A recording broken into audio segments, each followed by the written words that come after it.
1695 में ऊज़ल गैली ने ड्यूब्लिन के बंदरगाह से अपना सफ़र शुरू किया। शिप के लकड़ी के पट्टे लहरों को चीरते हुए आगे बढ़ रहे थे। शिप का नाम एक ब्लैकबर्ड के नाम पर था, जो आज़ादी का सिंबल माना जाता था। शिप के अंदर कार्गो भर के रखा गया था, सॉल्टेड मीट के बैरल्स, लिनन के रोल्स और आयरिश विस्की के कैस्क। ये सारा सामान मेडिटेरियन के बड़े पोर्ट्स तक पहुंचाना था। कैप्टन जेम्स फेदरस्टोन, एक एक्सपीरियंस सेलर जिसके सफ़ेद बालों में समंदर की कहानियां छुपी थी, वो हेल्म पर खड़े रहे। उनके साथ क्रू, वो भी बहुत मज़े की थी। हर एक बंदे ने बहुत सफ़र किया था, लेकिन सबकी आंखों में एक डर था। सुनने में आया था कि बारबरी कॉर्सियर पायरेट्स समंदर में घूम रहे थे, शिप्स लूट रहे थे और क्रू को गुलाम बना रहे थे। कुछ महीने गुजर गए, फिर साल बीत गए, पर ऊज़ल गैली का कोई पता नहीं चला।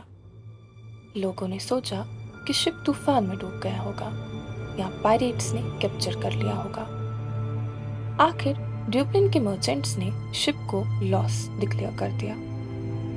लेकिन 5 साल बाद जब सबने उम्मीद छोड़ दी थी, तब एक दिन हॉरिजन पे ऊज़ल गैली दिखाई दिया।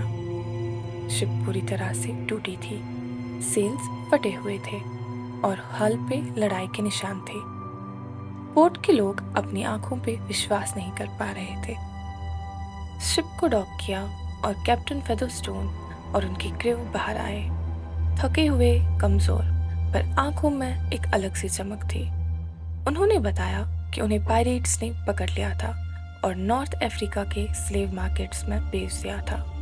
साल दर साल उन्होंने बंधन में काम किया, लेकिन कभी उम्मीद नहीं छोड़ी। एक अंधेरी रात को उन्होंने अपने कैप्टर्स को हराया, शिप वापस लिया और घर के लिए निकल पड़े। शिप के होल्ड में अब सिल्क, स्पाइसेस और गोल्ड के खजाने थे। ड्यूब्लिन पहुंचते ही उनकी कहानी एक लेजेंड बन गई।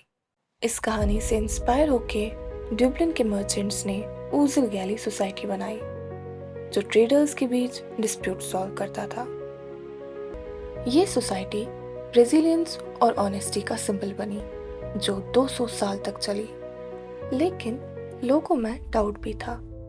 कुछ लोग कहते थे कि शायद ऊज़ल गैली खुद पायरेट शिप बन गई थी, शिप्स लूट रही थी, और जब काफी माल इकट्ठा हो गया तब वापस ड्यूब्लिन आके एक झूठी कहानी सुनाई। सच क्या था, ये कभी कोई नहीं जान पाया, पर आज भी ऊज़ल गैली की कहानी समुद्र की गहराइयों में दफन है, एक राज जो हर तूफान के साथ बेचैन हो उठती है।